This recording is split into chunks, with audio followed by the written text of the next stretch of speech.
Welcome to Henry's How To.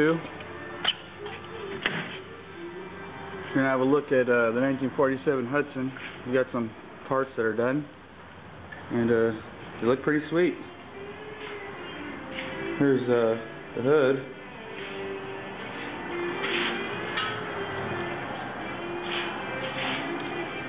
Pretty straight. It's nice. Got all the fenders and everything. They're nice and straight. A little peel, but it's alright.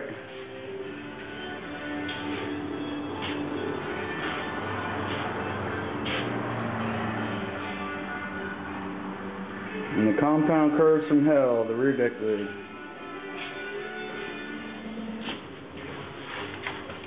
Here we have the battery tray fixed. That looks really nice. I think this car is going to turn out really beautiful. And the funny thing is all the chrome moldings for this are getting redone, and that alone is about $20,000 just to get all his parts re-chromed. Can you believe that? Look at how straight that is. Nice.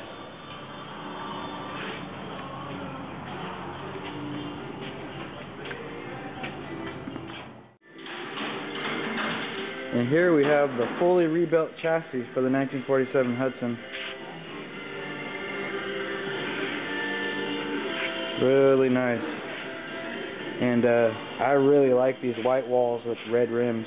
That looks classy. I like that.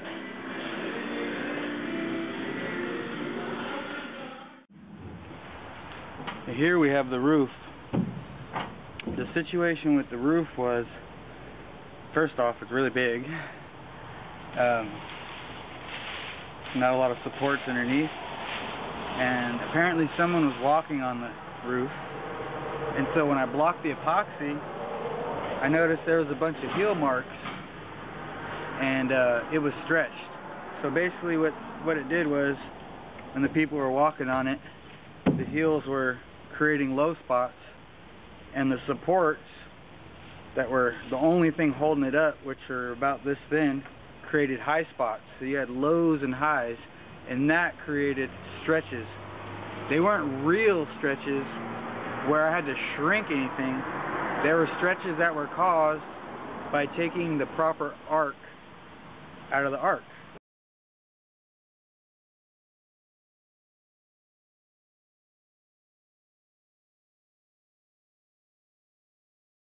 And you lose the rigidity, and it loosens up the panel, and it appears stretched. After I worked it with plastic mallets, sandbags, hammer, dolly, planishing hammer, and final it with a shrinking disc, I finally got the structure strong enough where I could block on it and it won't oil can on me and move around. And it turned out pretty good, but it took a long time to get this thing right.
I am Russian and I take out pot fast. The line looks like dog shit.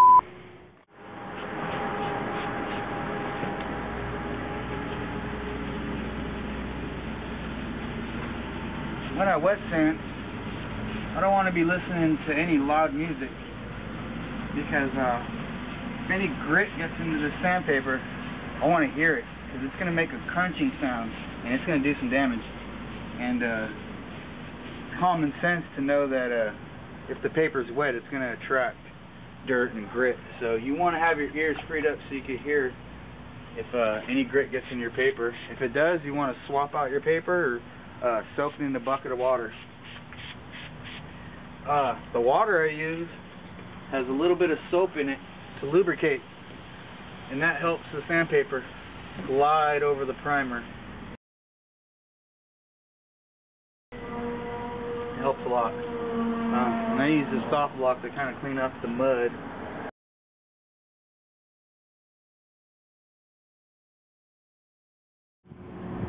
Sometimes when you're doing this work and you're primering, the air hose can hit wet primer and cause little imperfections like this.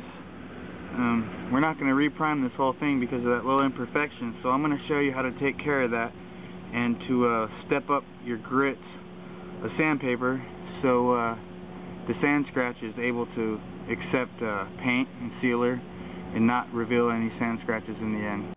First I grab a piece of 220 and I lightly sand into the area, into the indentation and around it, and that's so the filler will adhere properly. So I take a little dolphin glaze, which is a 2K poly finishing glaze, and I just use this much. And I mix it in there, mix it all up. I could also use a razor blade to spread it in there, but I find I like using these better. But razor blades are handy. And you want to really jam it in there because you're not going to be sanding with the 80 grit or 180. You're going to be sanding with something higher, so you don't want to have too much to sand.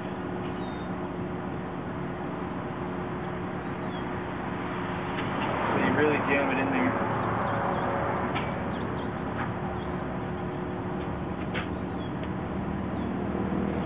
Let that dry.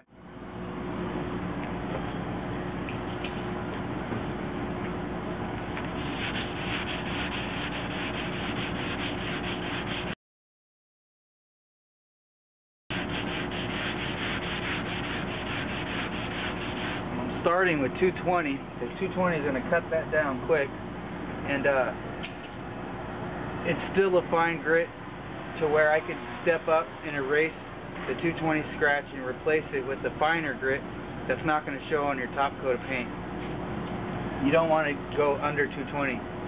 220 is kind of pushing it too, so if you don't have much experience, I wouldn't start with 220. I would start with 240 or 320.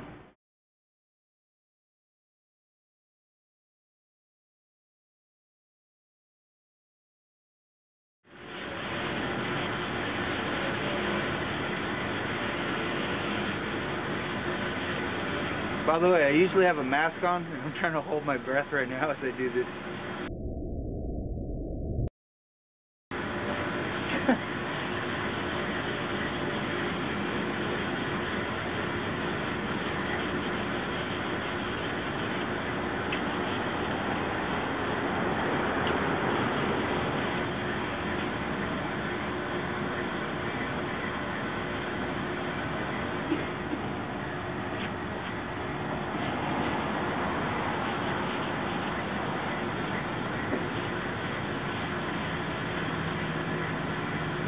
Now, I re-guide coat it and finish it off with a 600. And when I do that, I want to put a lot of guide coat on it because I want to ensure that the spray gets into the crack and takes care of my 320 scratch. Because if I don't put a lot of guide coat on it, I might have 320 scratches here and there because I just didn't put enough guide coat on it and it didn't get in the scratches to reveal themselves.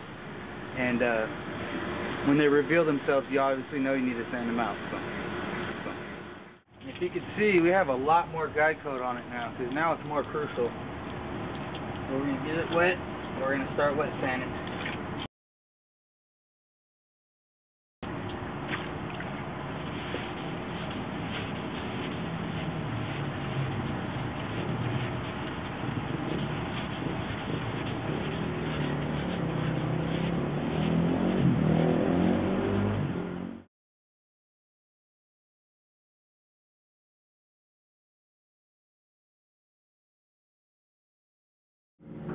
This 24-inch block is fine. It's not really teetering back and forth. That means it could take a blocking with this block, but it is curved this way. Since it's curved this way, most of the curve is going to be right here. So I don't want to sand straight up and down. I want to sand across to go with the curve. And I also want to block things in planes. This is all one plane. All this. This is obviously another plane. And this is another plane. So you block in planes, in sections.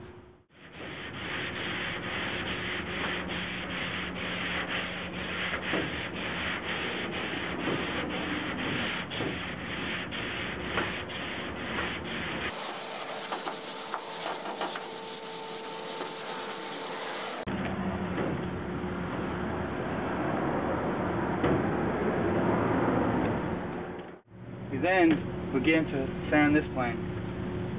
I like this block because it rides up on this straight edge and makes it nice and sharp.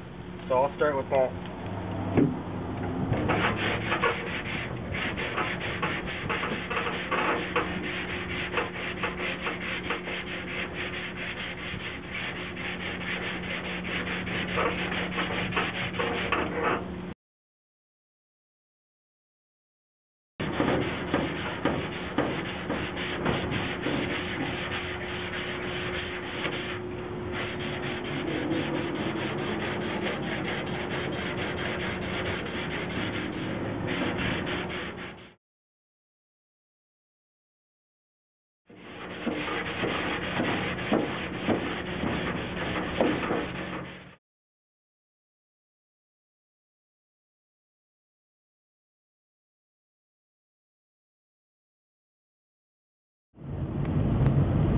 I say in my videos so much because I'm so fucking used to swearing and shit.